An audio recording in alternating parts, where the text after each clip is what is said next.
ശ്രുതികട്ടെ. Hallelujah ഹല്ലേലൂയ hallelujah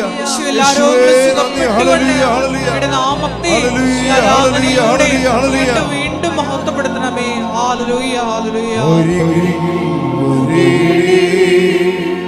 സദയം തുടരേ സുഖമായി എൻ്റെ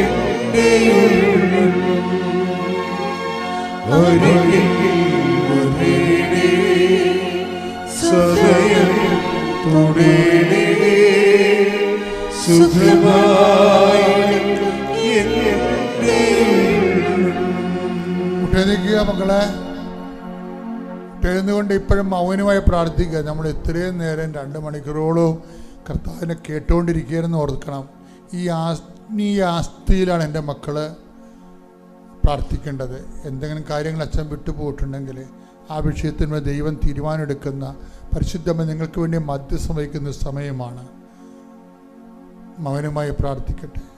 കർത്താവേ, അങ്ങയുടെ മക്കൾ മൗനമായി പ്രാർത്ഥിക്കുകയാണ്.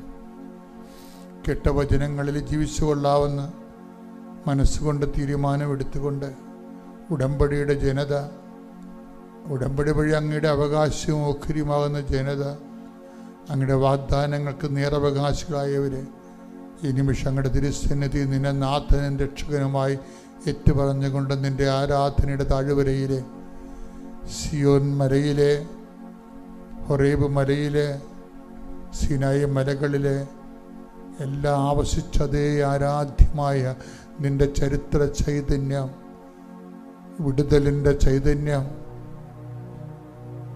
അങ്ങയുടെ മക്കളിലേക്ക് ആവശ്യിക്കട്ടെ എന്ന് പ്രാർത്ഥിക്കുന്നു. കാറ്റായി, കടലായി അങ്ങയുടെ ശക്തി മക്കളിലേക്ക് ആവശ്യിക്കട്ടെ എന്ന് പ്രാർത്ഥിക്കുന്നു. ഞങ്ങളുടെ പിതാക്കന്മാരെ മരുഭൂമിയിലെ പകൽ മേഘസ്തംഭവും രാത്രി തീത്തൂണുമായി നയിച്ച ദൈവത്തിൻ്റെ ചൈതന്യം ഈ നിമിഷം യേശുക്രിസ്തുവിന്റെ നാമത്തിൽ കൃപാസ്ഥാനത്താറ് ജീവനോടെ പ്രത്യക്ഷപ്പെട്ട പരിശുദ്ധ അമ്മയുടെ മാധ്യസ്ഥതയിൽ നിങ്ങൾക്ക് ആവശ്യിക്കട്ടെ. നിങ്ങളുടെ മാർഗ തടസ്സങ്ങൾ, ജീവിത ദുരിതങ്ങൾ, രോഗങ്ങൾ ഈ നിമിഷം യേശുക്രിസ്തു നാമത്തിൽ നീങ്ങിപ്പോകട്ടെ. സ്തുതിക്കട്ടെ. ഹല്ലേലൂയ ഹല്ലേലൂയ ഹല്ലേലൂയ ഹല്ലേലൂയ ഹല്ലേലൂയ ഹല്ലേലൂയ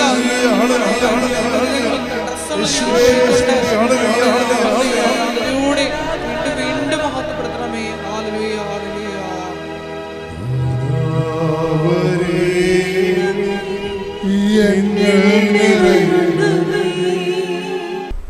ചില ആൾക്കാർ ഈ അച്ഛന്മാരെയൊക്കെ കൊണ്ടുവന്ന് രാവിലെ എന്നെ കാണുന്നത് പറയുമ്പോൾ അച്ഛനല്ലേ എന്ന് ഓർത്തുകൊണ്ട് പ്രീസ്റ്റല്ലേ, അപ്പം നമ്മളൊരു ബഹുമാനമൊക്കെ വേണമല്ല എന്ന് വിചാരിച്ചുകൊണ്ട് ഞാൻ അച്ഛനെ അകത്തോട്ട് വരാൻ അനുവദിക്കും. പക്ഷെ വന്നിട്ട് ഈ അച്ഛൻ പറഞ്ഞ എന്താ, ആരെങ്കിലും ആൾക്കാരെ കൊണ്ടുവന്നിട്ടുണ്ടോ അവരൊന്ന് കാണണം, അവർക്ക് വേണ്ടി ഒന്ന് പ്രാർത്ഥിക്കണം. ഞാൻ പറഞ്ഞു അവർക്ക് വേണ്ടി പ്രാർത്ഥിക്കാനാണ് ഉടമ്പടി ഉള്ളത്, അവർക്ക് ഉടമ്പടിക്കാൻ കഴിയുകയില്ല. അപ്പം അച്ഛനെ കാണിച്ചിട്ട് ചൊളിവിൽ അനുഗ്രഹം അടിച്ചു മാറ്റാൻ പോയി. അങ്ങനെയൊക്കെ ഒരച്ഛന്മാരും വരരുത്, ആർക്ക് വേണ്ടിയും നിങ്ങൾ റെക്കമെൻഡ് ചെയ്യരുത്. ദൈവദൃഷ്ടി ഉടമ്പടിക്കൊരു ദൈവികമായ ലക്ഷ്യമുണ്ട്. അല്ലാതെ ആ പ്രോസസ്സിങ് ചെയ്യാതെ അവൻ പറയണത് പോലെ ചെയ്തു കൊള്ളാമെന്ന് നമ്മൾ ദൈവദൃശ്യനും മാതാവിൻ്റെ മധ്യസ്ഥത്തിൽ ഈശ്വരനോട് പറഞ്ഞുകൊണ്ട് അച്ചിട്ട പോലെ ആൾക്കാർ ജീവിക്കണത്. അതുകൊണ്ട് ആൾക്കാർക്ക് അനുഗ്രഹം കിട്ടണത്. അത് കണ്ടുകൊണ്ട് പുറം വാതിലൂടെ അച്ഛന്മാരെയും വേറെ ആൾക്കാരെ കൊണ്ട് റെക്കമെൻഡ് ചെയ്തു ഒന്നും ചെയ്യരുത്. അതുകൊണ്ട് പ്രയോജനമില്ല. ഞാനാണെങ്കിൽ അച്ഛനാണെന്ന് പറഞ്ഞാലും ആരാണെന്ന് പറഞ്ഞാലും ഞാൻ മുഖത്ത് നോക്കി അപ്പം തന്നെ കാര്യം പറയും. അത് പുറം വാതിലൂടെ വരുന്ന ആൾ അച്ഛൻ ശ്രദ്ധിക്കണം, അച്ഛനെ കരുവാക്കണവരെന്ന് പറയും. കാര്യം അങ്ങനെ ഞാൻ ഒരു പേഴ്സണലായിട്ട് റിലേഷൻ ആരുമായിട്ടും കീപ്പ് ചെയ്യുന്ന ആളല്ല. അതുകൊണ്ട് എനിക്ക് ആരുടെയെങ്കിലും കൂട്ട് നഷ്ടപ്പെട്ടാലും എനിക്ക് പ്രശ്നമില്ല. എന്താ കാര്യം, നമ്മളൊരു നിശ്ചിതമായ രീതിയിൽ സുവിശേഷത്തിന് ശുശ്രൂഷ ചെയ്യേണ്ടതാണ്. അപ്പം അതുകൊണ്ട് നിങ്ങൾക്ക് പണം ഉണ്ടെങ്കിലും പണം ഇല്ലെങ്കിലും നമ്മൾ തമ്മിലുള്ള ബന്ധത്തിന് അതൊന്നും തടസ്സമല്ല. അതെല്ലാം ശുശ്രൂഷകളുടെ വഴികളിൽ പോലെ തന്നെ. അതുകൊണ്ടാണ് ആർക്കും പ്രൈവറ്റായിട്ട് ആരെയും ഇവിടെയൊക്കെ എഴുതി വെച്ചിരിക്കണം അകത്ത് വരരുതെന്നൊരു കാര്യം. കുറച്ച് ചെറുക്ക് കാശുണ്ടാവും, എന്നാൽ കുറച്ച് കാശ് കൊടുത്തിട്ട് അച്ഛനെ കണ്ടേക്കാമെന്ന് വിചാരിച്ചാൽ അതൊന്നും നടക്കത്തില്ല. അതിൻ്റെ ആവശ്യമില്ല. ഞാൻ തന്നെയും കുർബാനപ്പണം പോലും ഇവിടെ നിന്ന് മേടിക്കണില്ല എന്ന് നിങ്ങൾ എഴുതി വെച്ചിട്ടുണ്ടാവില്ല, എടുത്തില്ലല്ല. ഞാൻ തന്നെയും കുർബാനയ്ക്ക് പണം മേടിക്കണില്ല. എനിക്ക് നേരത്തെ ഉള്ള കുറച്ച് എൻ്റെ ശുശ്രൂഷയിൽ നിന്ന് കിട്ടിയിട്ടുള്ള കുറച്ച് വരുമാനം സൂക്ഷിച്ചിട്ടുണ്ട്. അത് വെച്ച് എൻ്റെ പേഴ്സണൽ കാര്യങ്ങൾ ചെയ്യും, അത്രയേ ഉള്ളൂ.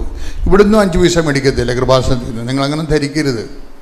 ഞാനിവിടുത്തെ കൃപാസന ഫണ്ടുമായിട്ട് യാതൊരു ബന്ധവുമില്ല. അപ്പം അതുകൊണ്ട് ഉള്ള കാര്യം നിലപാടുകളാണ്. ആധ്യാത്മികത എന്ന് പറയുന്നത് ഒരു നിലപാടാണ്. ആ നിലപാടിൽ നമുക്കെന്താ പ്രാധാന്യം? ക്രിസ്തുവിനെ get Jesus and saved. Receive Jesus and get saved. ഇതാണ് നമ്മളെ സംബന്ധിച്ചിടത്തോളം. നീ ക്രിസ്തുവിനെ സ്വീകരിക്കാനാണ് തയ്യാറായെങ്കിട്ടുണ്ടെങ്കിൽ നീ ആ കാര്യങ്ങളിൽ വളരാൻ നോക്കണം ഓരോ ദിവസവും. കർത്താവിൻ്റെ ഒരു കുഴപ്പമെന്ന് പറയണത് ഈ ഇടയ്ക്കുള്ള ഗ്യാപ്പ് അഡ്ജസ്റ്റ് ചെയ്യത്തില്ല.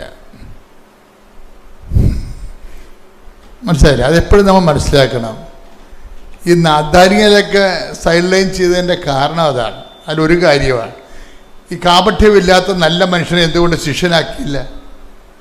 അയാൾ നല്ല മനുഷ്യനാണെന്നേ ഉള്ളൂ. കർത്താവിൻ്റെ ശിഷ്യനാകണമെങ്കിൽ അത് ആ യോഗ്യത പോരാ.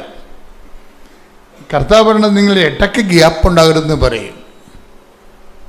ഇപ്പം ലുക്കാൻ്റെ സുവിശേഷമില്ല, ലുക്കാൻ്റെ സുവിശേഷം എടുത്ത് 9:23 ശ്രദ്ധിക്കട്ടെ. ഹല്ലേലൂയ ഹല്ലേലൂയ ഹല്ലേലൂയ യേശുവേ നന്ദി. ഹല്ലേലൂയ ഹല്ലേലൂയ ഹല്ലേലൂയ.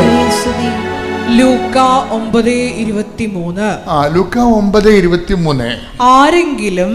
ആരെങ്കിലും എന്നെ അനുഗമിക്കാൻ ആഗ്രഹിക്കുന്നെങ്കിൽ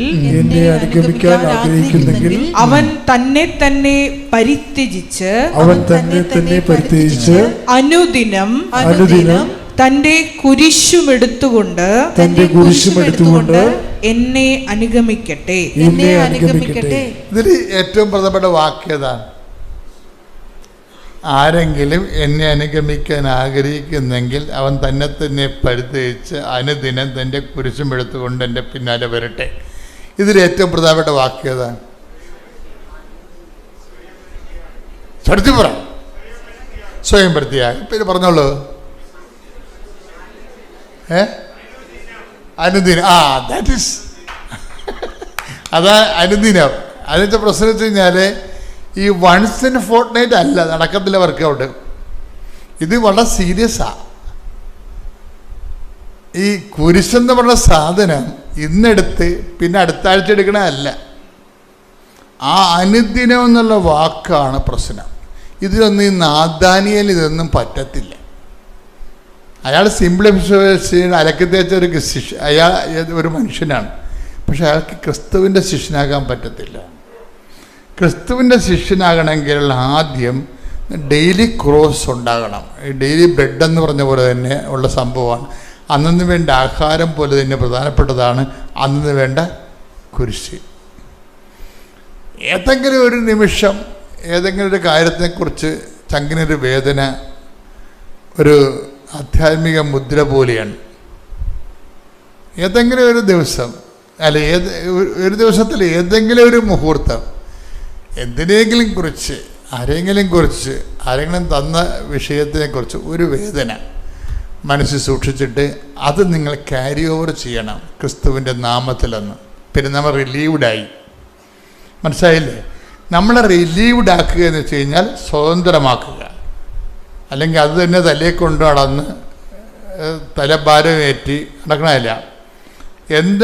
ഏതെങ്കിലും ഒരു വിഷയത്തെക്കുറിച്ച് ഒരു ദിവസം ഏതെങ്കിലും ഒരു വ്യക്തിയെക്കുറിച്ചും അവരുണ്ടാക്കിയ വിഷയങ്ങളെക്കുറിച്ചും നമുക്കൊരു വേദന. അതാണ് ആധ്യാത്മിക ആസ്തി എന്ന് പറയുന്നത്. ഇത് നമ്മൾ ക്യാരി ഓവർ ചെയ്യും. ക്രിസ്തുവിൻ്റെ നാമത്തിലേക്ക് നമ്മൾ ക്യാരി ഓവർ ചെയ്യും, ക്രിസ്തുവിൻ്റെ നാമത്തിലേക്ക്. അപ്പം അതുകൊണ്ട് എപ്പോഴും എന്തെങ്കിലും ഒരു ഇഷ്യൂ, ഇപ്പോൾ ഭർത്താവ് വഴി ഉണ്ടാവും. മനുഷ്യന്മാരുടെ വായിലെ നാക്കുകൊണ്ട് അവർക്ക് എന്തും പറയാം, എന്തും നമ്മളോട് ചെയ്യാം.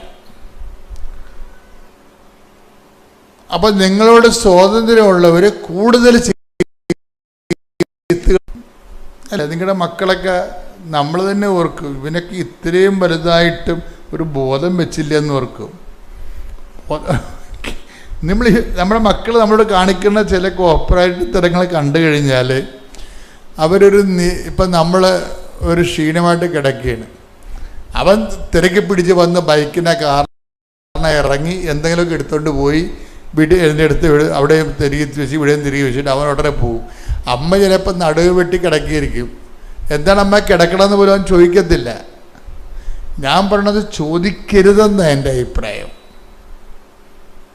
കർത്താവ് തൻ്റെ ശിഷ്യനെ ഒറ്റക്കാണ് വളർത്തുന്നത്, ആരെയും കണ്ടിട്ടല്ല വളർത്തുന്നത്.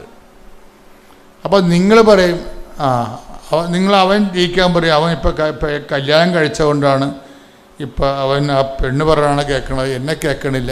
അങ്ങനെയൊക്കെ അത് ഡയലോഗൊന്നും അറിയേണ്ട ഒരു കാര്യമില്ല, ഒരു കഥയില്ല. അത് നിങ്ങൾ വളരെ തരം താഴ്ന്ന ആധ്യാത്മിക സൂക്ഷിക്കുന്നവരാണ് ഇങ്ങനെയുള്ള ചില ചെക്കുകളൊക്കെ വെക്കുന്നത്. ഒരു പ്രശ്നവുമില്ല, ഇതൊക്കെ ഓൾറെഡി ഉള്ളതാണ്. എല്ലാ ദിവസങ്ങളിലും അതാതിൻ്റെതായിട്ടുള്ള ക്ലേശങ്ങളും മതിയെന്ന് ഈശോ പറയത്തില്ലേ? ഇപ്പം ക്ലേശങ്ങൾ ഉണ്ടാകുന്ന ടേക്ക് ദ വിഡ് ഓഫ് ഗോഡ്. എല്ലാ ദിവസങ്ങളും അതിൻ്റെ ക്ലേശങ്ങൾ ശ്രദ്ധിക്കട്ടെ. ഹല്ലേലൂയ, ഹല്ലേലൂയ, ഹല്ലേലൂയ. യേശുവേ നന്ദി, ഹല്ലേലൂയ, ഹല്ലേലൂയ. യേശുവേ സ്തുതി, ഹല്ലേലൂയ, ഹല്ലേലൂയ, ഹല്ലേലൂയ. യേശുവേ മഹത്വം, മഹത്വം, മഹത്വം, മഹത്വം, മഹത്വം.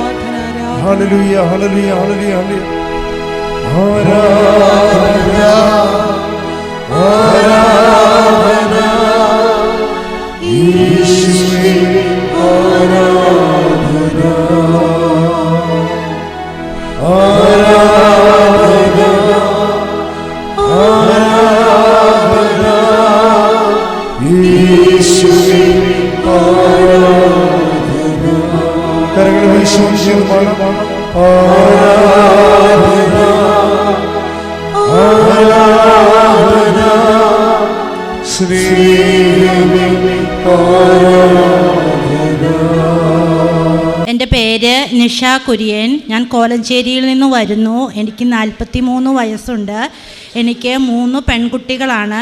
ഒരാൾ അനസ്തേഷ്യയ്ക്ക് ബാംഗ്ലൂരിൽ പഠിക്കുന്നു, രണ്ടാമത്തെ ആൾ നഴ്സിങ്ങിന് ബാംഗ്ലൂരിൽ പഠിക്കുന്നു, മൂന്നാമത്തെ മകൾ 9ാം ക്ലാസ്സിൽ പഠിക്കുന്നു. ആ മൂന്നാമത്തെ മകൾ ഏഞ്ചലീന കുര്യൻ, അവൾ ഭയങ്കര ദേഷ്യക്കാരിയായിരുന്നു. അവൾക്ക് ഭയങ്കര ദേഷ്യവും അരിശവും ഭയങ്കര ഉപദ്രവവും ആയിരുന്നു. അവളുടെ അടുത്ത് നിൽക്കാൻ പോലും നമുക്ക് സാധിക്കുമായിരുന്നില്ല. നിസ്സാര കാര്യത്തിന് പോലും അവൾ ഉപദ്രവിക്കുകയും ദേഷ്യപ്പെടുകയും ചെയ്യുമായിരുന്നു. നമ്മൾക്ക് സഹിക്കാവുന്നതിലും ഉൾക്കൊള്ളാവുന്നതിലും അപ്പുറമായിരുന്നു അവളുടെ കാര്യങ്ങൾ. ഞാനിവിടെ ആകെ വിഷമിച്ച, എന്തെന്നറിയാതെ ആകെ പതറി, ആരോട് പറയും, എന്ത് ചെയ്യും, ആരോട് പറഞ്ഞാൽ ആളുകൾ എങ്ങനെ എടുക്കും, എന്ത് ചെയ്യണമെന്നറിയാതെ ആകെ വിഷമിച്ചിരുന്ന സമയത്താണ് എൻ്റെ മകളുടെ കൂട്ടുകാരി പറയുകയും ഞാനിവിടെ ആദ്യമായി കേൾക്കുകയും ആദ്യമായി അന്വേഷിച്ച് വരികയും ചെയ്തു. ഞാൻ ഇവിടെ വന്ന് ഉടമ്പടി എടുത്ത് എഴുതിയിട്ടു, പിന്നെയും വന്ന് പുതുക്കി, പിന്നെ ആ മകൾക്ക് വേണ്ടി പ്രാർത്ഥിച്ചു. അവൾ ഇപ്പോൾ മിടുക്കിയായി, നല്ല ശാന്തയായി, അവൾ നല്ല സൗമ്യമായി ഇരിക്കുന്നു.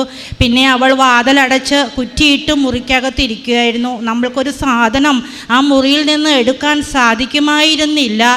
എത്ര പറഞ്ഞാലും അവൾ തുറക്കുമായിരുന്നില്ല. ഭയങ്കര ദേഷ്യവും നിസ്സാര കാര്യത്തിന് ഭയങ്കര അരിശവും ഉപദ്രവവും ആകെ അമ്മയായ എനിക്ക് ഉൾക്കൊള്ളാവുന്നതിലും അപ്പുറമായിരുന്നു അവളുടെ കാര്യങ്ങൾ. ഞാനിവിടെ വന്ന് പ്രാർത്ഥിച്ചു, ഉടമ്പടി എടുത്തു, അത് പുതുക്കിയിട്ടതിൻ്റെ ഫലമായി ആ മകൾ ഇന്ന് സൗമ്യമായി ശാന്തമായി അവൾ ഇരിക്കുന്നു. ഉപ്പ് അവൾ സ്കൂളിൽ പോകുമ്പോൾ അവൾ കാണാതെ വേഗം കണ്ടു കഴിഞ്ഞാൽ അവൾ പ്രശ്നമാകും, എന്നെ ഉപദ്രവിക്കുമെന്ന് എനിക്കറിയാമായിരുന്നു. പക്ഷെ വേഗം ഞാൻ വിശ്വാസ പ്രമാണം ചൊല്ലി അതിരാവിലെ ഉണർന്ന് ഞാൻ അവളുടെ ചോറിൽ ഇവിടുത്തെ വെഞ്ചരിച്ച ഉപ്പ് വിശ്വാസ പ്രമാണം ചൊല്ലി ഇട്ട് കൊടുക്കുമായിരുന്നു. പിന്നെ അവളുടെ അടുത്തേക്ക് എനിക്ക് ചെല്ലാൻ സാധിക്കുമായിരുന്നില്ല. എൻ്റെ അമ്മ അവളുടെ അടുത്ത് ചെന്ന് അവളെ ശാന്തയാക്കണമെന്ന് ഞാൻ പ്രാർത്ഥിക്കുമായിരുന്നു. അവൾ കിടക്കുന്ന കട്ടിലിൻ്റെ കാലുകളിൽ ഞാൻ 4 കാലുകളിലും ഇവിടുത്തെ തൈലം വിശ്വാസ പ്രമാണം ചൊല്ലി അത് കുരിശു വരച്ചു. ആ മകൾ ഇന്ന് ശാന്തമായി പഠിക്കുന്നു, ശാന്തമായി അനുസരണയോടെ ആ മകൾ വളരുന്നു. ദൈവത്തിനും തിരുകുമാരനും എൻ്റെ അമ്മയ്ക്കും 1000 അല്ല, കോടി 1000 തുതിയും പറയുന്നു. നമ്മൾക്ക് സാധിക്കാത്ത കാര്യങ്ങൾ ഇന്നിത് കേൾക്കുന്ന ആരും മക്കളെ ചൊല്ലിയും എന്തിനെ ചൊല്ലിയും ആര് വിഷമിക്കുന്നുവോ എല്ലാത്തിനും പരിഹാരം ഇവിടെയുണ്ട്. നമ്മൾ എന്തിനെ ചൊല്ലി വിഷമിക്കുന്നു, പരിഹാരം എന്തെന്ന് നമ്മൾ വിഷമിച്ചിരിക്കേണ്ട, എല്ലാത്തിനും പരിഹാരം ഇവിടെ തന്നെയുണ്ട്. അതുപോലെ തന്നെ എൻ്റെ അനസ്തേഷ്യയ്ക്ക് പഠിക്കുന്ന മകൾ പറഞ്ഞു, മമ്മി എൻ്റെ പരീക്ഷ 5ഉം എനിക്ക് ഭയങ്കര പാടായിരുന്നു, എനിക്ക് ഒന്നും എഴുതാൻ സാധിച്ചില്ല, ഞാൻ തോൽക്കും, എനിക്ക് പിന്നെയും വർഷങ്ങൾ വേണ്ടി വരും, എന്തു ചെയ്യണമെന്ന് അറിയാതെ ആ മകൾ ഏങ്ങലടിച്ച് നൊലോളിച്ച് എന്നെ വിളിച്ചു. ഞാൻ പറഞ്ഞു, മോളെ ഒന്നുകൊണ്ടും കരയണ്ട, വിഷമിക്കണ്ട, നീ ധൈര്യമായിട്ട് ഇരുന്നോ, നിൻ്റെ പരീക്ഷാ പേപ്പർ നോക്കുന്നത് അമ്മയാണ്, ആ അമ്മ നിനക്ക് മാർക്കിട്ട് തരും, നീ ജയിച്ചോളും എന്ന് പറഞ്ഞു. ഞാൻ വിശ്വസിച്ചിരുന്നു. മകൾ സങ്കടപ്പെട്ട് കരയുമെങ്കിലും ഞാൻ വിശ്വസിച്ചു, എൻ്റെ അമ്മ അവളെ ജയിപ്പിക്കുമെന്ന് എനിക്ക് നല്ല ഉറപ്പുണ്ടായിരുന്നു. അവൾ ജയിച്ചു. അവൾ ഫസ്റ്റ് ക്ലാസ്സോടുകൂടി അനസ്തേഷ്യ അവൾ പാസ്സായി. ഇന്ന് അവൾ ILTC പരീക്ഷ എഴുതിയിരിക്കുന്നു. അവൾ അതും ജയിച്ച് അത് പറയാനായി അവൾ അടുത്ത ദിവസം തന്നെ ഇവിടെ വരുന്നുണ്ട്. അതുപോലെ രണ്ടാമത്തെ മകൾക്കും നേഴ്സിംഗ് പഠിക്കാൻ ഇഷ്ടമില്ലായിരുന്നു. പക്ഷേ അവളെ ഞാൻ കാര്യങ്ങൾ പറഞ്ഞ് മനസ്സിലാക്കി പഠിക്കാനായി അയച്ചു. അവൾ പഠിക്കുമെന്ന് എനിക്ക് യാതൊരു ഉറപ്പുമില്ല, എങ്കിലും ഇന്നത്തെ കാലത്ത് അതിനാണല്ലോ ജോലി സാധ്യത എന്ന് വിചാരിച്ച് ഞാൻ അവളെ പഠിക്കാൻ അയച്ചു. അവൾ പഠിച്ചു. അവളും ഫസ്റ്റ് ക്ലാസ്സോടുകൂടി ഫസ്റ്റും സെക്കൻഡ് ഇയറും ഫസ്റ്റ് ക്ലാസ്സോടുകൂടി ആ മകളും പാസ്സായി. ഇന്ന് വളരെയധികം സന്തോഷത്തോടെ സമാധാനത്തോടെ എനിക്ക് ഇവിടെ നിൽക്കുവാൻ സാധിക്കുന്നു. പിന്നെ എനിക്കൊരു വണ്ടി മേടിക്കണം, ഒരു കാറ് വാങ്ങിക്കണമെന്ന് നല്ല ആഗ്രഹം ഉണ്ടായിരുന്നു. അതിന് ഹസ്ബൻഡോ പപ്പയോ വീട്ടുകാരോ ആരും സമ്മതിക്കില്ല. പക്ഷേ എനിക്ക് നല്ല ആഗ്രഹമായിരുന്നു, ഒരു വണ്ടി വേണം, എവിടെയെങ്കിലും പോകുവാൻ ഒരു വണ്ടി വേണം. പക്ഷെ എന്നെക്കൊണ്ട് തന്നെ സാധിക്കില്ല, എനിക്ക് വണ്ടിയെക്കുറിച്ച് ഒന്നും അറിയില്ല, ആരോട് പറയും, ആരും പറഞ്ഞിട്ട് അത് ഗൗനിക്കുന്നില്ല. പക്ഷേ ഞാൻ ഇവിടെ വന്ന് ഉടമ്പടി എടുത്ത് തിരിച്ചു പോയി ബസ്സിൽ കയറി കമ്പിയിൽ പിടിച്ചില്ല. അപ്പോൾ തന്നെ എൻ്റെ സഹോദരൻ്റെ മകൻ എന്നെ വിളിച്ചിട്ട് പറഞ്ഞു, ആൻറ്റി ഇന്ന സ്ഥലത്ത് വണ്ടി കിടപ്പുണ്ട്, നമ്മൾക്കത് മേടിക്കാം എന്ന് പറഞ്ഞു. അപ്പോൾ ഞാൻ വിചാരിച്ചു, ദൈവമേ നാളെ അത് എനിക്ക് ആ വണ്ടി കണ്ട് ഇഷ്ടപ്പെട്ടാൽ അഡ്വാൻസ് കൊടുക്കാൻ പൈസ ഇല്ലല്ലോ എന്ന് ഞാൻ വിചാരിച്ചു. പക്ഷേ ഞാൻ പലരോടും ചോദിച്ചപ്പോൾ അവർ നോക്കാമെന്ന് വിചാരിച്ചു. 5000 രൂപ അഡ്വാൻസ് കൊടുക്കാൻ ഞാൻ എൻ്റെ മനസ്സിൽ ഉദ്ദേശിച്ചു. 9000 രൂപ എൻ്റെ അക്കൗണ്ടിലേക്ക് പരിൽ നിന്നായി എനിക്ക് വന്നു ചേർന്നു. എല്ലാം അത്ഭുതം. അതിലെല്ലാം ഉപരി പൈസ ഇല്ലല്ലോ, ഇന്ന കാര്യത്തിന് പൈസ ഇല്ലല്ലോ, എന്ത് ചെയ്യുമെന്ന് വിഷമിച്ചിരിക്കുമ്പോഴേക്കും ആ സമയമാകുമ്പോഴത്തേനും ആവശ്യത്തിലധികം പൈസ നമ്മളിലേക്ക് വന്നു ചേരും. അതുപോലെ തന്നെ എൻ്റെ അപ്പച്ചൻ കോൺട്രാക്ടറാണ്. 1 കോടിയിലധികം രൂപ മുടക്കി വർക്ക് ചെയ്തു. ആ ബില്ല് 6 മാസമായിട്ടും പാസ്സാകുന്നില്ല. വളരെയധികം വിഷമിച്ചു. കൊടുക്കാനുള്ളവർക്ക് കൊടുക്കണം, ആകെ വിഷമിച്ചു. എന്തെന്നറിയാത്ത പണി കഴിഞ്ഞാൽ 1 മാസം കൊണ്ടൊക്കെ പാസ്സാകുന്ന ബില്ലുകൾ 6 മാസമായിട്ടും പാസ്സായില്ല. ഞങ്ങളെല്ലാം ഒരേ കുടുംബത്തെയും അപ്പച്ചനെ ആശ്രയിച്ച് കഴിയുന്ന ഒത്തിരി കുടുംബങ്ങളെ അത് വല്ലാതെ വിഷമിച്ചു. ഞാൻ ഇവിടെ വന്ന് ഉടമ്പടി എടുത്തു, പ്രാർത്ഥിച്ചു, തിരിച്ചു പോയി. 20 ദിവസത്തിനകം അപ്പച്ചൻ്റെ 1 കോടിയിലധികം രൂപയുടെ ബില്ലുകൾ പാസ്സായി. ഇതെല്ലാം അമ്മയുടെ അത്ഭുതമെന്നേ പറയൂ. നമ്മളിൽ അസാധ്യമായതാണ് അമ്മയ്ക്കും തിരുകുമാറിനും ഇന്ന്. പിന്നെ എനിക്കൊരു വണ്ടി ഓടിച്ചു പഠിക്കണം. 2 വീലർ ഞാൻ ഓടിക്കും, പക്ഷേ എനിക്കൊരു കാർ ഓടിച്ചു പഠിക്കണമെന്ന് നല്ല ആഗ്രഹം ഉണ്ടായിരുന്നു. ഞാനത് പഠിച്ചു, വണ്ടി ഓടിച്ചു പഠിച്ചു. പക്ഷേ ടെസ്റ്റിന് പോകുമ്പോൾ നമ്മൾ എച്ചെടുത്ത് കാണിക്കണമല്ലോ. അതെടുത്ത് പഠിക്കാനായി 7 പ്രാവശ്യം ഞാൻ ഗ്രൗണ്ടിൽ ചെന്നിട്ടും എനിക്കത് സാധിക്കില്ലായിരുന്നു. കഴിഞ്ഞ ചൊവ്വാഴ്ച ഞാൻ ഇവിടെ വന്ന് അമ്മയോട് പ്രാർത്ഥിച്ചു, അമ്മേ ഈ മകൾക്ക് ഒട്ടും ബുദ്ധിയില്ല, ഓർമ്മയില്ല, യാതൊരു കഴിവോ ഒന്നുമില്ല. 0 ആയ മകളെ ഹീറോ ആക്കാൻ അമ്മയ്ക്ക് സാധിക്കും. അമ്മ എന്ന വിജയശ്രീലാളിതയായി വീണ്ടും ഈ സാക്ഷ്യം പറയാൻ എന്നെ നിർത്തണമേ എന്ന് ഞാൻ പ്രാർത്ഥിച്ചു. പക്ഷേ ഗ്രൗണ്ടിൽ എച്ചെടുക്കുമ്പോഴൊന്നും എനിക്ക് ശരിയായില്ല. ടെസ്റ്റിന് ഡേറ്റ് കിട്ടി, ഞാൻ പോയി. അതിനു മുമ്പ് റിഹേഴ്സൽ നടത്തുമല്ലോ, 4 പ്രാവശ്യം ട്രയൽ നടത്തിയിട്ടും എനിക്ക് കിട്ടിയില്ല. പക്ഷേ ഞാൻ നല്ല ധൈര്യത്തോടെ ഇരുന്നു. അമ്മയുടെ മടിയിലിരുന്നാണ് ഞാൻ വണ്ടി ഓടിക്കുന്നത്, എനിക്കത് കിട്ടുമെന്ന് ഞാൻ ഉറച്ചു വിശ്വസിച്ചു. പക്ഷേ എനിക്ക് ട്രയൽ 4 പ്രാവശ്യം കിട്ടാതെയായപ്പോൾ എന്നെ പഠിപ്പിച്ച സാറിന് വിഷമമായി. ഞാനൊരു ചായയൊക്കെ കുടിച്ച് നല്ല ഊഷ്മളവതിയായി നല്ല സന്തോഷത്തോടെ വന്നിരുന്നു. കാരണം എനിക്കത് കിട്ടും, ഞാനിവിടെ സാക്ഷ്യം പറയാനുള്ളതാണ്, എന്നെ അതിന് അമ്മ പ്രാപ്തയാക്കും. എനിക്കെനി നല്ല ഉറച്ച ബോധ്യത്തോടു കൂടി ഞാൻ അതെടുത്തു. മിടുക്കിയായി ഞാൻ ആ ടെസ്റ്റ് പാസ്സായി. എൻ്റെ സാറ് പറയുകയുണ്ടായി, നല്ല എക്സ്പീരിയൻസ് പോലും എടുക്കാത്ത ആൾ എടുത്തതുപോലെയാണല്ലോ നിഷ മാഡം എടുത്തത് എന്ന് പറയുകയുണ്ടായി. അങ്ങനെ വളരെയധികം നന്ദി. പിന്നെ എനിക്ക് കുറേ ദിവസമായിട്ട് എൻ്റെ നെഞ്ചിനകത്തിരുന്ന് ഭയങ്കര ബുദ്ധിമുട്ടായിരുന്നു. ഞാനത് ഹോസ്പിറ്റലിൽ പോയാൽ അവർ ആ ടെസ്റ്റ് ഈ ടെസ്റ്റ് എന്ന് പറയും. എനിക്കതൊക്കെ ഭയങ്കര ഒരു ബുദ്ധിമുട്ടായിട്ട് തോന്നി. ഞാൻ അമ്മയുടെ തൈലം, ഇവിടുന്ന് കൊണ്ടുപോയ തൈലം വിശ്വാസ പ്രമാണം ചൊല്ലി ഞാൻ എൻ്റെ നെഞ്ചത്ത് തേച്ചു. അതിൽ പിന്നെ ഇതുവരെ എനിക്ക് ബുദ്ധിമുട്ടുണ്ട്. പലവിധമായ അസുഖങ്ങളിലേക്ക് മാറാകുന്ന ആ നെഞ്ചുവേദന ചെടിക നേരം കൊണ്ട് അത് വേഗം മാറി. അതുപോലെ തന്നെ എനിക്കൊരു ദിവസം അകത്ത് നിന്നപ്പോൾ, അടുക്കളയിൽ നിന്നപ്പോൾ എനിക്ക് ഒരടി നടക്കാൻ വയ്യ. എനിക്ക് ഈ വയറിൻ്റെ സൈഡിൽ ഇരുന്നൊക്കെ ഭയങ്കര അതിശക്തമായ വേദന. എനിക്കൊരടി നടക്കാനോ ഒന്നും ചെയ്യാനോ ആരുമില്ല, ആരെ വിളിക്കാനും വീട്ടിൽ ആരുമില്ല. ഞാനൊരു പ്രകാരത്തിൽ ആ മുറിയിൽ ചെന്ന് അമ്മയുടെ തൈലമെടുത്ത് ഞാൻ ഈ വശത്ത് പുരട്ടി. അത്ഭുതമെന്ന് പറയട്ടെ, അത് മാറി. അതുപോലെ എൻ്റെ കാലെനിക്ക് നിലത്ത് നിൽക്കുമ്പോൾ വേദനയായിരുന്നു, അതും മാറിക്കിട്ടി. ഞാനിപ്പോൾ ഹോസ്പിറ്റലുകളിൽ പോവാറില്ല. എല്ലാത്തിൻ്റെ നാഥയായ ഔഷധം തന്നെയാണ് അമ്മ. ആ മരുന്നുള്ളപ്പോൾ നമ്മൾ എന്തിനാ